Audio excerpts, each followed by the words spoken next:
Hello, नमस्ते. कसे काय आहेत? आम्ही घरी आलो 2-2:30 वाजले असणार तेव्हा आम्ही आसपास घरी आलो आणि मग संध्याकाळी लगेचच मॉलला पण गेलो, कारण की धुळ्याचे फ्रेंड्स होते त्यांना तिथून शॉपिंग करायची होती म्हणून.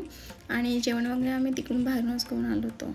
नंतर काही शूट नाही केलं आम्ही, कारण की आम्ही एवढं थकलेलो होतो तर माझ्या लक्षात पण नाही राहिलं.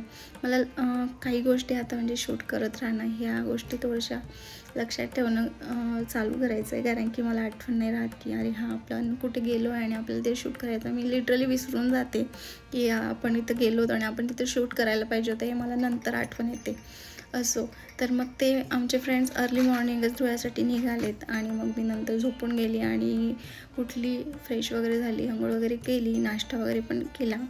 आणि मग मी आज लक्ष्मी यंत्र मंदिरात ठेवणार होती, जे की केदारनाथहून आईने आणलेलं होतं. तर त्याला पंचामृत आणि पाण्याने स्नान करून मंदिरात ठेवायचं होतं आणि ते एका लाल कपड्यावर ठेवायचं होतं. तर माझ्याकडे पाट नव्हतं, तर मग मी आमच्याकडे एक प्लाऊडचा तुकडा होता, त्याला लाल कापडाने गुंडवून त्याच्यावर ते लक्ष्मी यंत्र ठेवून दिलं. नंतर आराम केला, कारण की सुट्टी होती. गाईज, ब्लॉग कसा वाटला नक्की सांगा. Bye bye.